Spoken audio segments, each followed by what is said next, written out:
Buenos días, mi jefe. Buen día, Brian. Esperémosle a Edison para poder iniciar. Yay.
¿Qué será que no se une el compañero? Ya le estoy escribiendo y sí, se sabe estar ahí. ¿Cómo le ponen a vigilar las cámaras? A la una sabe estar ahí. Ya ¿Qué debe haber será? quedado. Sí. Tal vez.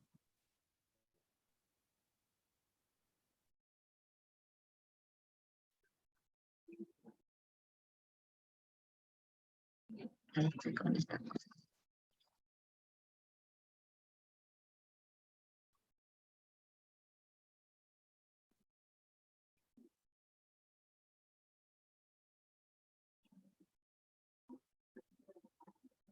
Iniciemos, yo creo, de todas formas, porque como tenemos poco tiempo,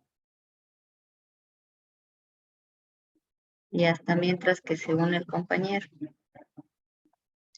Entonces vamos recordando lo que estábamos viendo el día de ayer, un poco. Si esperemos que Edison ya ingrese. Entonces el día de ayer estábamos viendo como los métodos de abordaje, ¿no es cierto? En la ética habíamos visto el sermón, eh, habíamos visto la moralina, ¿no es cierto? Que son como estos métodos no deseados. Y de ahí habíamos pasado a ver como los métodos deseados, dentro de los cuales estábamos viendo el diálogo crítico. Veámosle desde más acá arriba en todo caso. ¿Sí? Disculpe, Buenos días, profesor. Edis. Es que se me fue el internet y recién ahorita está. Llegó. Ya, no hay problema. Lo bueno es que ya ingresó. Ya, entonces estábamos viendo cómo estos métodos de abordaje deseados, habíamos empezado viendo este que les digo, el diálogo crítico, y nos habíamos quedado en la parte de cómo se debe dialogar, obviamente siguiendo este método deseado. Ya, entonces, el tema del diálogo crítico para poder dialogar, una vez que los dialogantes pongan fecha, hora, lugar, etcétera, donde se vaya a dar este diálogo crítico, se debe coordinar justamente el mismo y se inicia con una lectura breve, sí, un pequeño relato formulado, formulando alguna pregunta que provoque la participación, por eso se llama el diálogo crítico. Es decir, yo debo preguntar algo para que el resto o para que los dialogantes puedan participar. Eh, de ahí el dialogante 2 puede tomar la palabra y expresar su opinión también. Y lo primero que hacen es sintetizar lo que se dijo, o lo que dijo como los autores, lo que dijo, por ejemplo, el primer dialogante. Y además, aquí se hace como ¿qué sería? Por eso se llama diálogo crítico, se hace como un comentario, no sé, una síntesis, y después uno dice, estoy de acuerdo, no estoy de acuerdo con esto, debido a, ¿no? Y debo dar también los motivos. Una vez que termina de intervenir un dialogante, otra vez regresa al anterior dialogante, y así se va dando como este intercambio de ideas, ¿sí? Y lo que hace el dialogante 2, que en este caso sería quien empieza a dialogar, es otra vez lo mismo, ¿no es cierto? Sintetiza lo que dijo el anterior dialogante, igual expresa su punto de vista, puede ampliar también la información, profundizar, agregar datos, matizar, poner ejemplos, puede comentar, explicar o demostrar también, ¿sí? Lo que están o lo que está argumentando de alguna manera. Y así va como dándose el diálogo. Ahora, si hay más personas o más personas que intervengan en el diálogo crítico, puede pasar un tercer actor, ¿sí? A intervenir. Ahora, este tercer actor puede hacer, ¿no es cierto?, una especie de síntesis o de resumen de los anteriores diálogos que se dieron, tomar, ¿no es cierto?, de esta síntesis algunos datos, y además de eso también puede agregar nuevos datos, nuevos ejemplos, nuevas situaciones, puede decir estoy de acuerdo, no estoy de acuerdo, con argumentos obviamente. No va a decir estoy de acuerdo porque sí, o no estoy de acuerdo porque no, sino que tiene que decir, no sé, estoy de acuerdo por tal cosa, tal cosa, tal cosa, o el ejemplo tal muestra que lo que comprueba que lo que dijo, no sé, la persona anterior, en ese caso se usan los nombres, el dialogante 2, va de acuerdo a lo que estamos hablando, ¿ya? Entonces ya depende mucho también de los actores del diálogo. De los actores del diálogo, porque para esto se necesita tener como mucha información, por un lado, conocimiento y basarse en los hechos. Recuerden que ayer hablábamos, ¿no? Justamente que estos diálogos un poco ya más deseados, incluso los no deseados, se basan, ¿no es cierto?, en hechos reales. Entonces es necesario estar informados para que este diálogo se dé. En la tele sabían dar un programa donde hacían esto como los diálogos. pero no me acuerdo el nombre para que ustedes vean un poco cómo es el ejemplo. No me acuerdo, pero había un programa que se basaba en esta metodología de diálogo. No me acuerdo el nombre, pero ahí era como que intervenían varios participantes, se iban dialogando sobre el tema. ¿Ya? Ahora aquí cuando hay un diálogo, sí, siempre va a haber un coordinador. Ya el coordinador es quien un poco les da la palabra, hace la introducción al tema, puede intervenir también, ¿no? De vez en cuando. eh, y claro, lo que debe hacer es intervenir lo menos posible para que el intercambio de opiniones entre los actores del diálogo pueda darse, ¿ya? Eh, Ya para el final del diálogo, lo que se suele o lo que se recomienda hacer es como una recapitulación, es decir, una especie de recordar todo lo que se habló un poco, en síntesis, obviamente no va a decir todo porque se vuelve muy largo, eh, y se debe llegar a ciertas conclusiones. Se debe llegar a ciertas conclusiones. Y estas conclusiones deben estar claras. Y si es que es posible, se debe llegar también a acuerdos parciales, acuerdos completos. Se puede llegar también a lo que son consensos que se deben formular de forma clara y precisa. O sea, como acuerdos en general. Eso sería, por un lado, uno de los métodos deseados. Otro de los métodos deseados viene a ser el seminario. Ya, el seminario viene a ser, no sé si han visto, seminarios siempre hay, ya, entonces esta viene a ser una reunión que tiene como fin o que es especializada en algo, ¿sí? En algo, o sea, cuando digo especializada es sobre un tema técnico, especialmente son técnicos, y sobre ese tema se aborda todo el seminario. Entonces es muy específica, muy especializada y se usa mucho para cuestiones técnicas y académicas, ¿ya? Y en ese caso lo que se hace al tener un solo tema es buscar estudiar de forma profunda, sí, justamente este tema que se esté estudiando. Por ejemplo, decimos, hay un seminario sobre educación.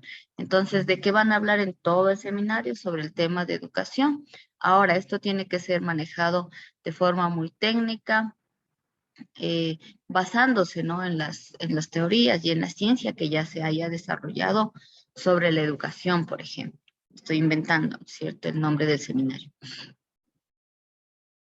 Y requiere como de una interacción entre los especialistas. Eh, Especialmente esta se utiliza para fines académicos y lo que busca es como ahondar, fomentar también, busca también divulgar el conocimiento en sí. Otra forma de métodos deseados viene a ser el estudio de casos. ¿Sí? Este estudio de casos viene a ser como una cuestión que se le ve un potencial ético-pedagógico, ¿sí? Y por lo general se aborda o se utiliza más en ramas como la medicina, como el derecho, también en las ciencias sociales, se utiliza mucho el estudio de casos, ¿sí? Entonces, ¿ahí qué se hace? O sea, los estudios de casos es como tomar una historia real, ¿no es cierto? Se basa en historias reales o en situaciones reales que involucran varios problemas. Y justamente las soluciones o incluso los acontecimientos de estas historias sirven, ¿no? Para dar ejemplos, para encontrar soluciones a problemas parecidos o a futuros problemas. Eh, También entender o delinear principios generales y buenas prácticas. Em, También es usado en el tema de experiencias curriculares, como en la enseñanza de las ciencias de la economía y los negocios. Entonces son muy útiles como estos estudios de caso. Ahora este viene a tener o digamos, en la ética, para el estudio de casos, se establecen dos dimensiones, una racional, la instrumental y también una dimensión comunicativa. Y en ese sentido, lo que proporciona es un ámbito para reflexionar de forma transdisciplinar y nos ayuda a resolver conflictos, ¿sí? Que puedan ser muy, muy complejos en muchas ocasiones y que respondan a la realidad contemporánea o a la realidad actual. Un ejemplo de eso, por ejemplo, a ver, déjenme acordar.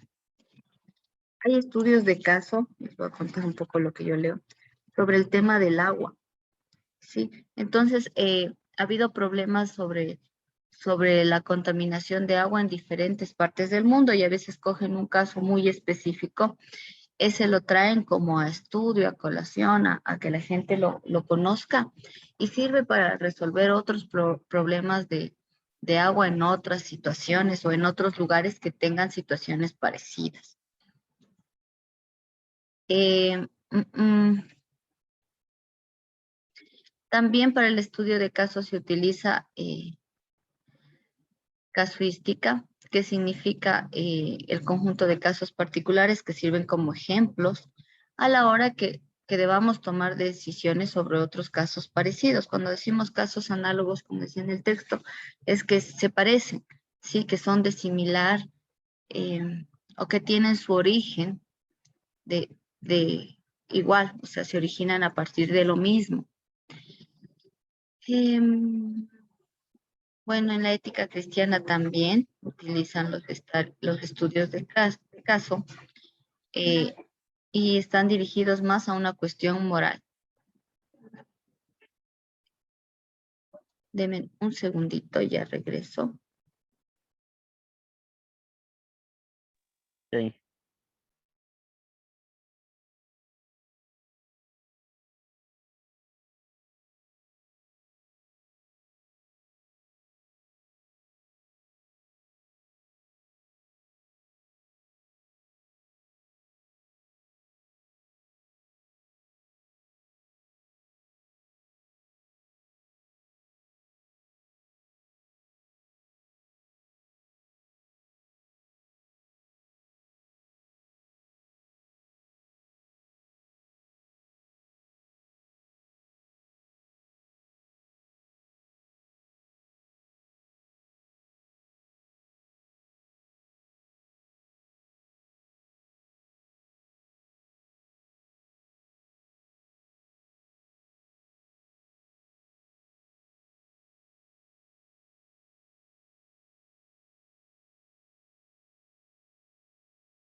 Listo.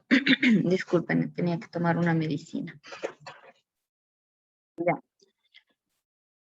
Estábamos justamente terminando de ver cómo estos estudios de casos, ya vamos a ver ejemplos. Hay algunos estudios de caso que analizan algunas cuestiones y son sumamente interesantes. Y además nos permiten relacionar con algunas cuestiones contemporáneas que muchas veces están sucediendo. Por otro lado, dentro de los métodos deseados está el análisis de dilema. Sí, ahora dilema significa como dos y lema premisa, entonces un poco como dos premisas.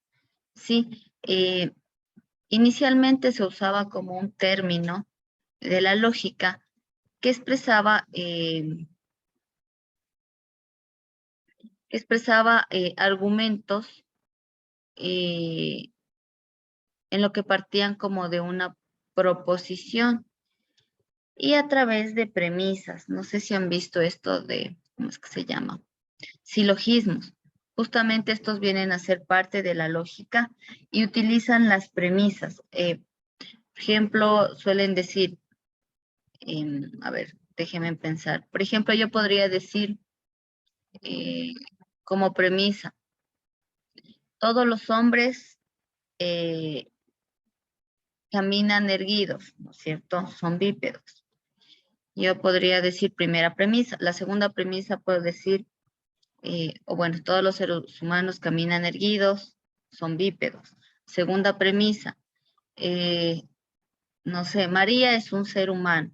Ya tengo dos premisas. Y a partir de estas premisas yo puedo generar una conclusión. Mi conclusión sería, María camina erguida y es un bípedo, ¿sí? Entonces vemos que tenemos como dos premisas y una conclusión que relaciona estas dos. Entonces en un inicio se utilizaba de esa manera el tema de las premisas o el análisis de dilemas. Entonces era algo como muy, muy ligado a lo que es la lógica. Ya, aquí por ejemplo nos ponen, dice, o elijo la profesión de cantante o la de ingeniero. Si soy cantante, ganaré mucho dinero. Si soy ingeniero, también ganaré mucho dinero. Luego, ganaré mucho dinero o ganaré mucho dinero. Ya, en este caso está generándose una secuencia lógica utilizando como este término disyuntivo o, ¿no es cierto? Si es esto, pasa esto. Si es esto, pasa esto. Si hago esto, pasa esto o esto, un poco. Y entonces se utilizaba mucho como en la lógica, de alguna manera. Y vemos que aquí, por ejemplo, tengo dos premisas. Dice, o elijo la profesión de cantante o la de ingeniero. Primera premisa. Segunda premisa, si soy cantante, ganaré mucho dinero. Si soy ingeniero, también ganaré mucho dinero. Tengo otra premisa. Por lo tanto, mi conclusión es ganaré mucho dinero o ganaré mucho dinero. ¿Qué quiere decir? Que si escojo la una o la otra, igual ganará mucho dinero. Sin embargo, esto fue evolucionando, como hemos estado viendo toda la historia de la humanidad, incluso la ciencia y el desarrollo incluso de estos métodos de abordaje, vienen también a evolucionar. Y este término de dilema adquiere un nuevo significado, ¿sí? Este nuevo significado se da por extensión semántica, pasando como a designar como una situación en la que debemos elegir entre dos o más alternativas, cuya elección provoca un conflicto al momento de decidir. Ya entonces avanza una cuestión de que, que tienes que elegir o tienes que elegir y hay un conflicto justamente entre la decisión que debe tomar de alguna forma dentro de. Por ejemplo, aquí dice, miento para salvarme o digo la verdad aunque me castigue. ¿Ya? Entonces aquí el dilema, digámoslo así, sería, si hago esto, me salvo, ¿no es cierto? Y si digo la verdad, me pasa esto, ¿qué hago? Entonces ahí hay un conflicto porque está, digamos, el conflicto dándose entre salvarme, mintiendo, o que me castiguen diciendo la verdad. Entonces, y aquí estos dilemas ya vienen más como a estar en el ámbito de la moral, porque claro, dentro de lo que nos enseñan, dentro de los valores éticos, pues hay que decir la verdad, ¿no es cierto? Sin embargo, aquí está viendo, o sea, ¿me salvo o me castiga? Entonces, ¿digo la verdad o no digo la verdad? Entonces se va generando un dilema más moral. Y por eso es que a la hora de decidir sobre posibles dilemas, se establecieron como jerarquías dentro de lo que son los valores, para poder de alguna forma solventar o dar solución a un dilema que está bajo estos lineamientos de conflictos.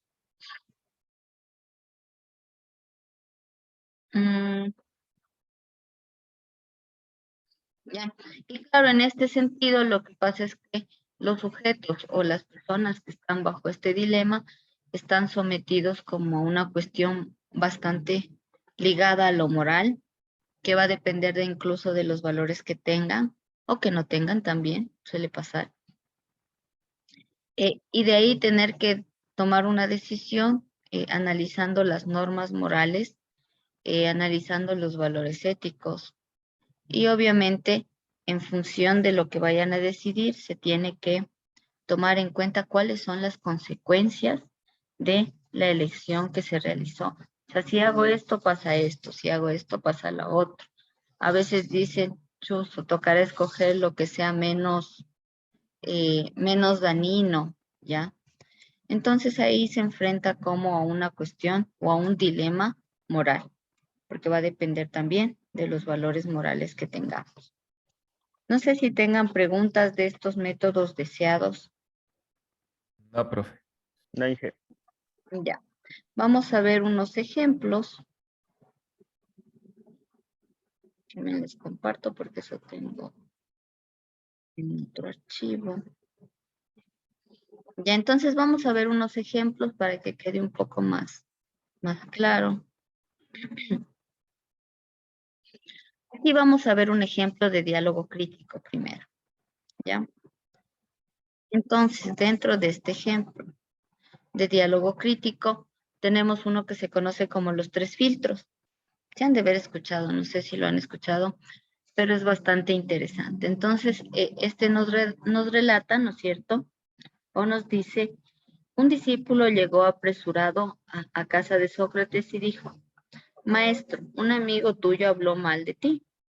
Sócrates lo interrumpió diciendo, espera, ya pasaste por los 3 filtros, lo que me vas a decir. Y el discípulo responde, ¿no es cierto? Los 3 filtros. Sí, replicó Sócrates. El primero es la verdad. ¿Examinaste si lo que vas a decir es cierto? Responde, ¿no es cierto? No, se lo escuché decir a unos vecinos. Pero al menos lo habrás pasado por el segundo, que es la bondad. ¿Lo que vas a decir es bueno? Responde, no, es todo lo contrario.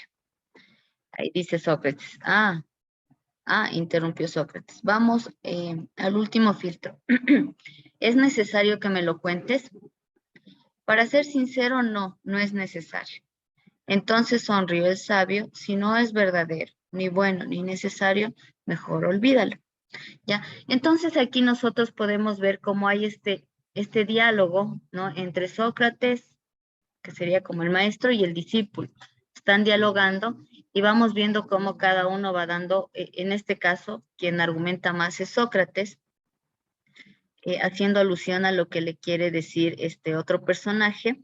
Y al final, ¿no es cierto?, de este diálogo, siempre va a haber una conclusión. Entonces vemos la conclusión que dijo, si no es verdad, ni bueno, ni necesario, mejor olvídalo. Entonces esa es como la conclusión que se da. Este era un ejemplo cortito como para no aburrirlos, ¿ya?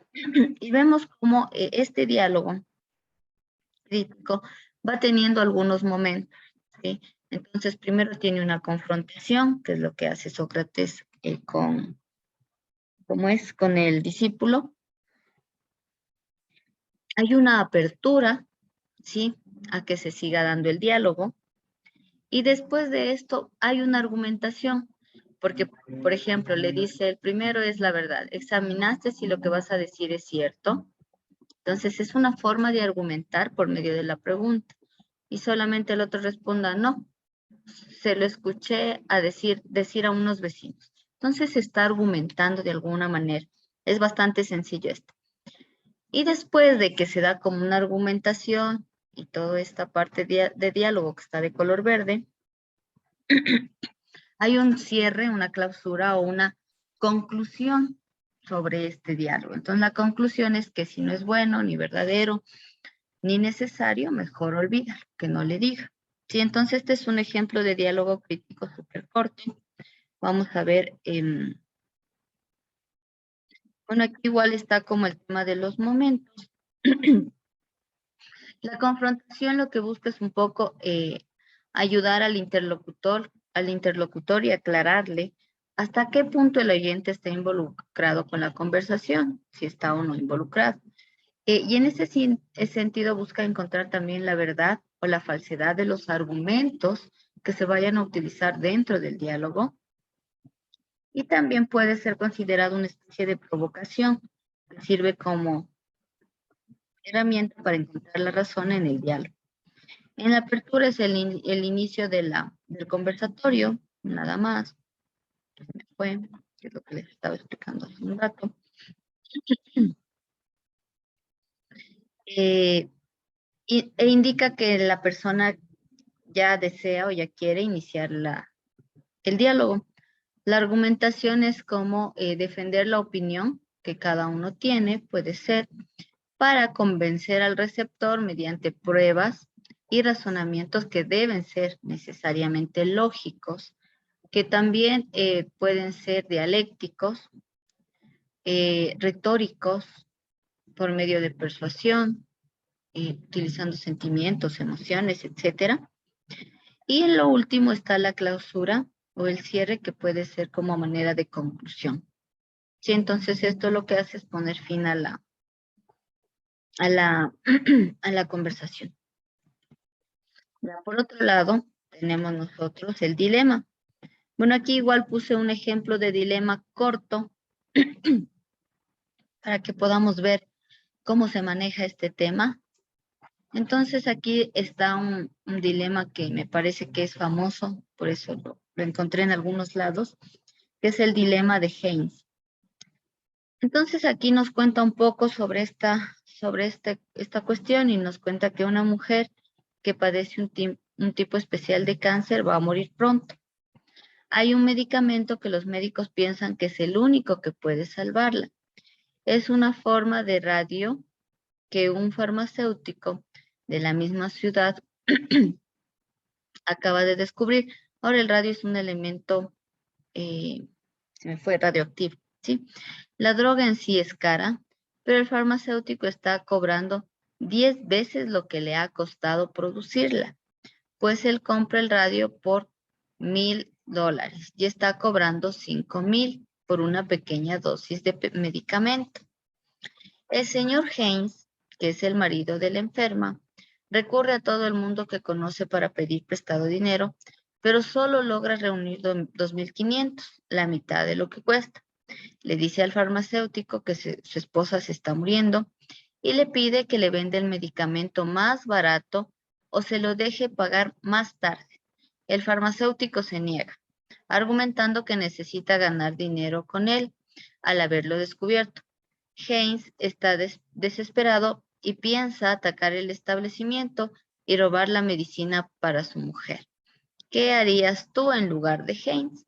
Entonces vemos que aquí hay un dilema. ¿Quién me dice cuál sería como el conflicto aquí? La medicina. Por la medicina le están. La medicina. ¿Cómo la medicina? O el señor mejor que está vendiendo porque está cobrando más de Está lo cobrando que bastante caro. ¿Quién es el personaje aquí que se enfrenta al dilema? Primero, Farmacéutico. Haynes. Haynes, ¿no es cierto? El farmacéutico dijo, yo quiero ganar más, cobro 5,000, punto. Él no tiene un dilema moral. Él no está pensando en, bueno, si no le vendo más barato a la señora. Así Él solo es, está señor pensando, Haynes. ajá, él solo está pensando en ganar dinero, pero Haynes, en cambio, en su desesperación está en un dilema. ¿Cuál es el dilema? robar o no robar. Exacto, robar o no robar, ¿no es cierto? Robar la medicina o no robarla porque no logró conseguir el dinero. Entonces, justamente aquí vemos cómo se desata ese conflicto interno que va a tener Haynes, ¿no? ¿Robo o no robo? Porque ¿qué me dicen los valores éticos? ¿Qué dicen sobre el tema de robar?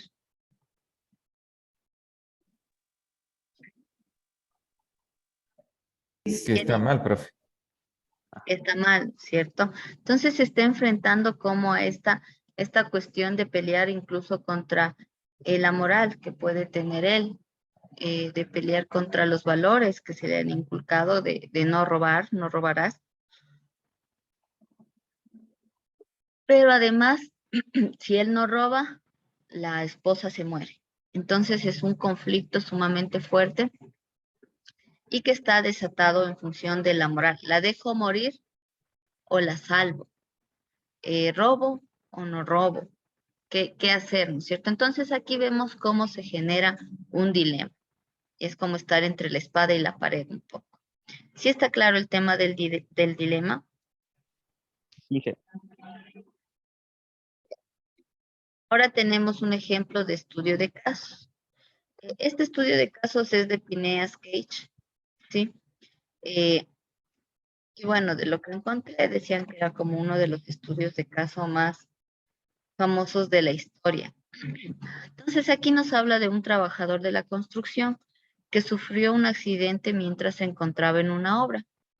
Su cráneo fue atravesado por una barra de acero que le dañó parte del cerebro, pero Cage consiguió sobrevivir.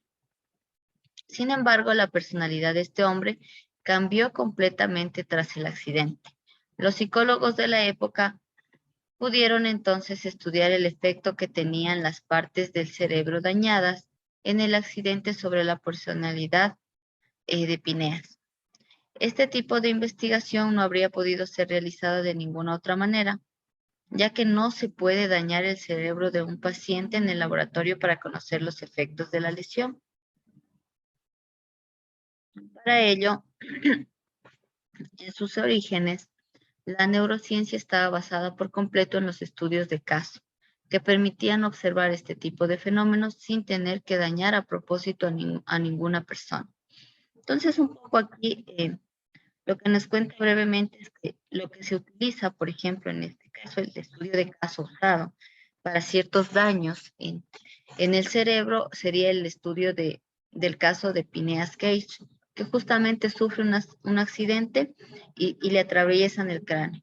Ahora, para hacer estudios, de alguna forma, para saber cómo proceder en esos casos, no es que los médicos van, cogen a alguien y le atraviesan el cráneo y estudian a ver qué pasa, sino que más bien cogen este ejemplo, como el de Phineas Cage, para poder aplicar tratamiento o para saber cómo proceder en otros casos similares, en donde pase, por ejemplo, lo que le pasó a este trabajador eh, y venga una persona con el cráneo atravesado.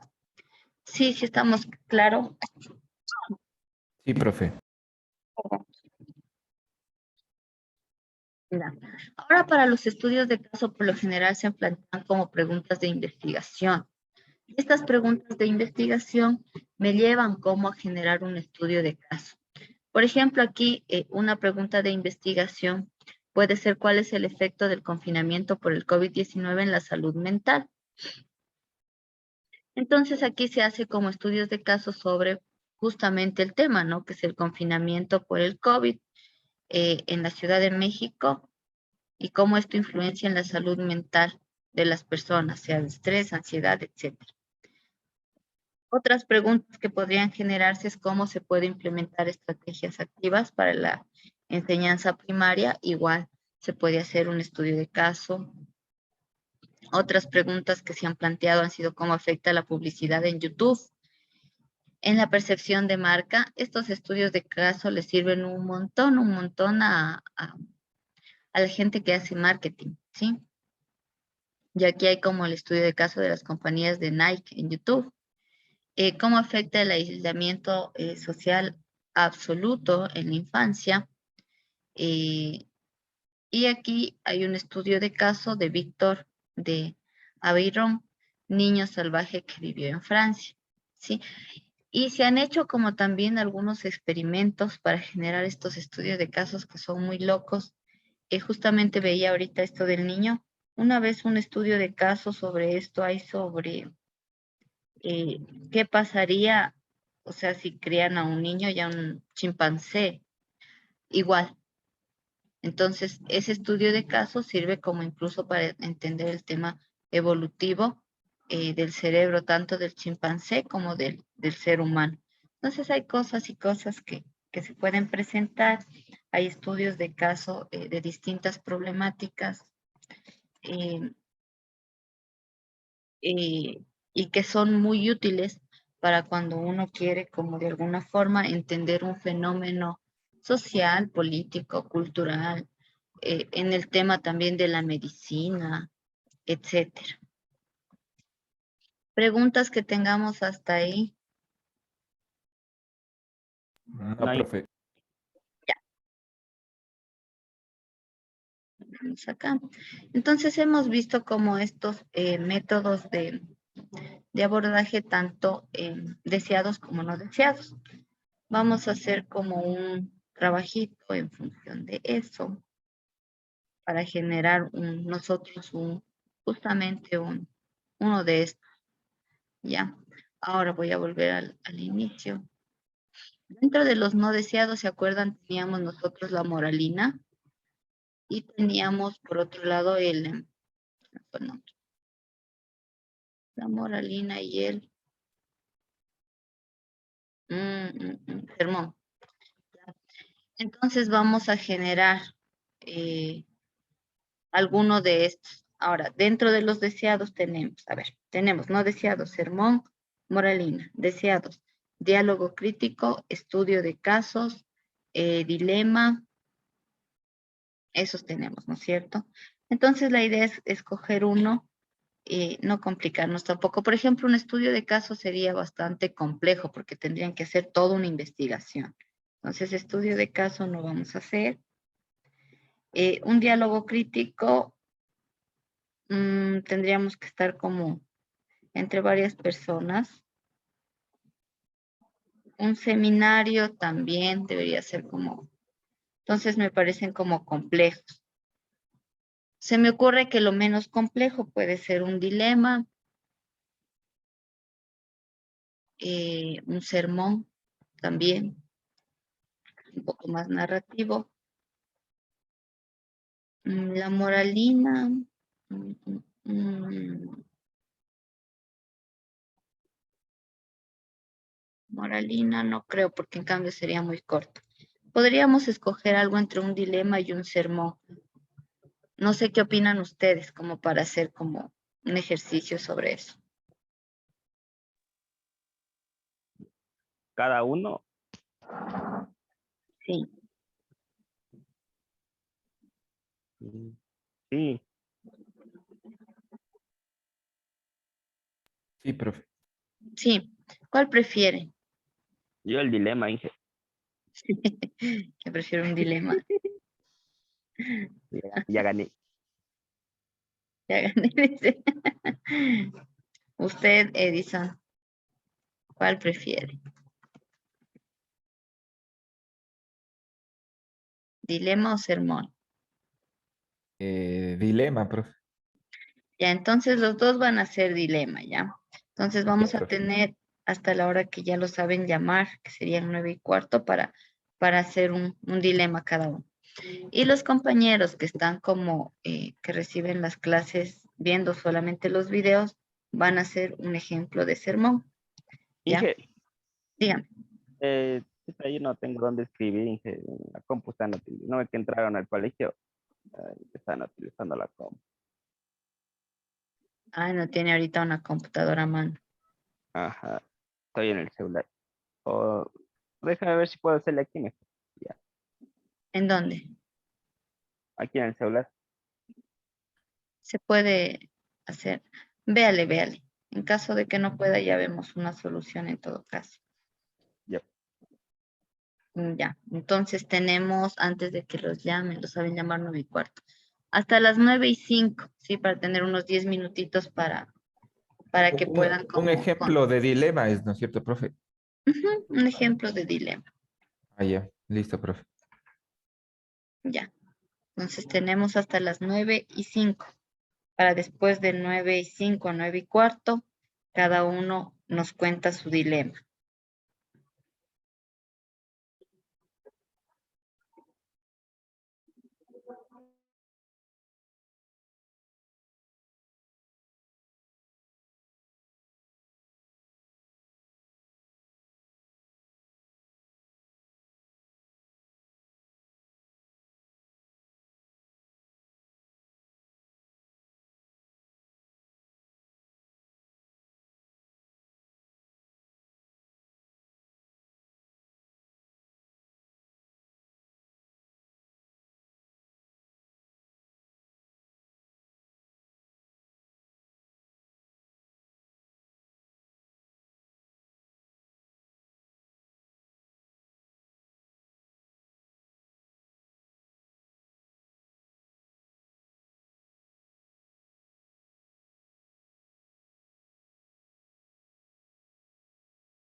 Ya, Inge.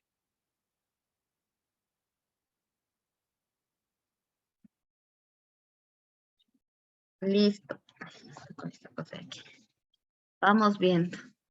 No sé si necesitan compartir para abrirla. Inge, yo, que me cierre el Zoom. Profe, yo le hice solo escrito nomás, o sea, digamos que digo, o sea, solo es un ejemplo cortito, entonces no le escribí. No le escribió. Ajá, Ya. Ujú. Dicen ya. La idea un poco es que después la subimos, porfa, a la tarea que voy a crear como tarea número 5. Sí, Ya, Inge. profe. ya. ¿Te iba a dar tiempo, Inge, hasta de noche o ya uno puede utilizar la compu? Sí, sí, voy a dejar, si han estado viendo que estoy dejando como hasta el sábado para que suban los deberes, entonces igual, voy a dejar Sí, hasta el profe. sábado para que puedan subir. Ujú. Ya, Ya. ¿quién quiere empezar Yo, contándonos? profe, Ya. yo. Entonces, o sea, yo asumo un ejemplo que, por ejemplo,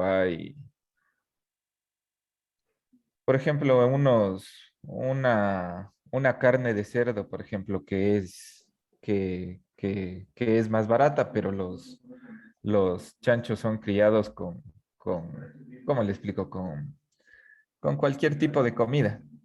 Ya. Y la gente, o sea, la compran y la gente la compra porque es más rica. Entonces, ahí está el dilema en que, o sea, le hacen sufrir al cerdo para matarlo o come la carne que es rica, o sea, si me hago entender. Ya. O Ajá, se sea, llama. matar o no matar al cerdo es el dilema. Eso, ajá, eso, Ya, ya. Nos ajá, tocaría estructurarlo mejor, nada más, ¿ya? ya, profe. Ujú. Ya ese sería como un dilema, ¿no es cierto? Matar o no matar. Este dilema creo que se enfrentan las personas que se hacen vegetarianas. Claro, Ajá, después de tener como este dilema, Ujú. terminan votándose a uno o a otro lado. Claro, porque claro, justamente esta contradicción que hay es lo que hace de en algún momento tomar ya una decisión, ¿no es cierto? Y Sí, entonces lo redactamos un poquito mejor y lo subimos. Brian, ya. Yo más o menos ahí modificando un ejemplo, decía más o menos el ladrón noble, como una historia de Robin Hood. Ya, ¿ya? que nosotros somos testigos de un hombre que roba un banco. Ujú. Eh, ya, pero vemos que el ladrón no se queda con el dinero, sino que le entrega a un orfanato que carece de recursos. eh, y para sostener a los huérfanos que viven en él. Y nosotros podemos denunciar el robo, pero si lo hacemos, se- le quitan el dinero al orfanato. Ujú. Y ahí sí el dilema entre si decir la verdad, de contar o ignorar y que el orfanato se quede con el dinero. ¿Ya? Perfecto. Entonces ahí tenemos un dilema, ¿no es cierto? ¿Qué hacemos? Sí, ¿Denunciamos y se quedan sin dinero en el orfanato? O, claro, callamos y el orfanato tiene dinero. ¿Qué ajá. harían ustedes en ese dilema? chuta, no sé, profe. ¿Qué haría usted, Brian? Eh, no sé. Ahí No está. sabe, no, No, no sabe qué haría. no. Ahí Yo está. no También diría, dicen pueden agrevar el caso diciéndole que el ladrón porque se mató a alguien en el banco y entregó pues, igualmente esa plata. No, ahí sí ya ahí está entre. más grave todavía. Ajá. El otro estaba fácil decidir. Bueno, para mí estaba fácil. Facilito. Orfanato. Claro, yo le dejaba al orfanato el dinero. Al fin y al cabo, los banqueros tienen un montón de plata y esa plata es por los intereses, es decir, lo que nos quitan a nosotros muchas veces. Entonces, sí, no le veía tanto problema. Pero ahora, si mató a una persona, eso ya es eso ya Entonces es así le otra dejo, cosa. ahí le pongo, entonces háblame así. Claro, la idea es que pongamos sobre el dilema. La solución ya se queda ahí en el aire, digamos. No vamos a poner cómo se resuelve, pero el dilema sí lo escribimos, como Ah, ustedes ya, quieran. sí. Si quiere, agrábelo con el tema del asesinato o no. Ahora, en el Ajá. caso de, de Edison, es el dilema, ¿no es cierto?, al que se enfrenta mucha gente, nos enfrentamos todo el tiempo. Ahora, ese también tiene mucho que ver con el modo de producción en el que vivimos, o sea, yo creo porque, por ejemplo, esto de matar o no a un animal por cuestiones de sobrevivencia, ¿no? Ya es otra cuestión muy distinta a matarlo solamente porque la carne es rica o por ganar más, porque la gente compra más, entonces por ganar más, a los animales los matan o los engordan rápido, rápido y los matan jóvenes, jóvenes, digamos, y no tienen una vida prácticamente. No sé si han visto como estos lugares donde crían los pollos. Yo veía un reportaje documental de KFC, creo que era. Bueno, de unas granjas donde crían pollos como para estas cadenas Creo que de... le tienen encerradas en una jaula. Dígame. Tienen una encerrada en unas jaulas, algo así, porque ya ahorita como le tienen. Ajá. Y los tienen en unos cuartos así amontonados, no tienen ni dónde moverse, les dan de comer y cuando están todavía, ¿qué? Los engordan como a fuerza por inyecciones muchas veces y cuando ya están, que los sacan creo que a las 3 semanas, algo así, o sea, súper rápido, ya hay pollos gordos. Entonces cogen y sin haber tenido una vida esos pobres animales al matadero, literal. Y yo veía uno que sí me impresionó demasiado porque los animalitos estaban vivos y los colgaban como de las patitas con las máquinas, los llevaban colgando y vivos, vivos los metían en agua hirviendo y los empezaban a desplumar. No, a mí ya me daba algo. Entonces, eso, por ejemplo, sí me parece como que genera dilemas, ¿no? De comer o no comer carne, que es lo que decía Edison. Y lo mismo los cerdos, o sea, igual vi otro video de este Pero tema y es los, brutal para mí. los Diga, veganos solo pueden ser de clase media o alta, que no creo que se pueda decir veganos para los pobres, ¿no? Aquí se mueren. exacto. A ver, El- ahí es otra cuestión. Qué buen comentario, ¿no es cierto? Vemos como estas cuestiones que son producidas en masa por grandes cadenas que venden carne y lucran de eso. Ahora, si Ujú. usted va al campo, el campesino cría una gallina, no sé cuántos meses se demora en crecer la gallina y la mata y la come por cuestiones de subsistencia y no bajo esas condiciones de inyectarla, engordarla, que viva solo 3 semanas y matarla así como primero en agua hirviendo y viva, viva la despluman. No, no tan así, creo, por un lado. Y por otro lado, porque es una forma de subsistir. Y como dice, o sea, depende también de la clase social, un montón. Porque, digamos, en los sectores populares muchas veces es más barato comprar una cosa que otra. eh, y en ese sentido no se puede como tampoco de alguna forma incluso decidir lo que se come. Entonces, en cambio, si la gente es como más, no sé, más acomodada, digámoslo, sí tiene otras opciones. Y lastimosamente al veganismo lo han puesto dentro de una esfera pequeño burguesa, sea clase media, como usted decía, para arriba. Sí, sin embargo, yo tengo algunas personas que conozco que son veganas de sectores populares. Obviamente no comen lo que comen la burguesía vegana, que es como cosas súper caras, sino también las cosas que se tienen en el pueblo, o sea, los granos, los chochos, el maíz, las cosas que come el pueblo. También se puede hacer una alimentación distinta. Pero, como dije, todo está atravesado por el sistema en realidad. Entonces, una cosa es hablar de veganismo o de protestar contra estas grandes industrias que maltratan a los animales eh, para producir más carne y ganar más plata, que no es lo mismo hablar de un campesino, ¿no? Que se come una gallina, un cuy, ¿y qué más crían? Patos, pavos, pero que los crían en otras condiciones, por un lado, y por otro lado, porque son, claro, sus formas de subsistencia. Entonces, es muy distinto, porque no lo hacen por lucrar, ¿no es cierto? Por hacerse más ricos, sino por subsistir. Entonces, claro, es muy complejo el asunto y mucho depende de la perspectiva y de la posición de clase incluso. Ha sido bueno como los ejemplos, creo, para conversar un poquito más, ¿no es cierto? Sí, Inge. Sí, se ha conversado un poco más, qué chévere.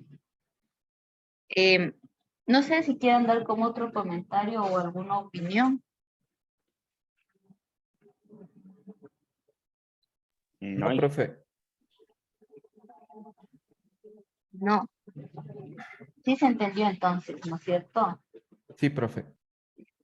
Creo que más que todo el dilema que lo escogieron, ¿no? Como lo pudimos discutir. Entonces, ese dilema que tiene cada uno, ¿sí? Que escribió cada uno, lo pasamos en lo que quieran, en Word, en PowerPoint, en lo que quieran escribirlo, eh, y lo subimos a la plataforma. Yo ya voy a crear la tarea para este. Entonces, los compañeros, en cambio de que solo ven los videos, ellos nos van a hacer un sermón, ¿ya? Nosotros hemos hecho dilemas, ellos harán un sermón que también me parece como más fácil, porque de ahí pasar a hacer seminarios, diálogos críticos, estudios de caso, ya requiere en realidad investigar. Un estudio de caso, usted tendría que ir a investigar todo el caso en base a una pregunta. Y claro, ahorita Profe, disculpe una pregunta. Lo de vinculación, ¿cómo está el asunto? está pendiente ver las personas nada más. El Porque el otro día compañero Junior, Sánchez ni fu ni fa, o no sé si le escribirá a usted. a mí me escribió el otro día, sí, Ajá. entonces dice que la tía está dándole viendo a las personas. Ah, ya. Ah, ya, Entonces, profe. Ya. ajá, solo faltaría concretar eso, porque de ahí ya tendrían ustedes como las horas de vinculación. Igual Fabri, hemos estado hablando con él está como al tanto del asunto. Nos faltaría ver las personas y lo que vamos a hacer es que en octubre, que entran de nuevo a clases, se haga el proyecto, o sea, se ejecuten los talleres. Entonces, así está el asunto. Sí, pero sí está como ahora el proyecto ya establecido. De todas formas, igual toca presentar ahí ¿cómo es? A la parte de vinculación que hace la TEF. Pero yo creo que es más factible encaminarle con el Inge Fabri, porque él sí me responde rápido. Eh, eso, eso, Ya. chicos. Ya, profe. Ya, por hoy nos quedamos ahí porque me imagino que ya los han de llamar el Sí, señor de profe, las ya. prácticas, ya les ha de haber escrito. Sí. Ya me sé el horario ya. Entonces, nos quedamos ahí, el día de mañana seguimos, ¿sí? Ya. Entonces, una buena tarde, un buen día y gracias Igualmente. por la discusión sobre los dilemas. Hasta luego, Inge. Hasta Hasta luego, luego, profe. chicos. Hasta Pasen luego. bien.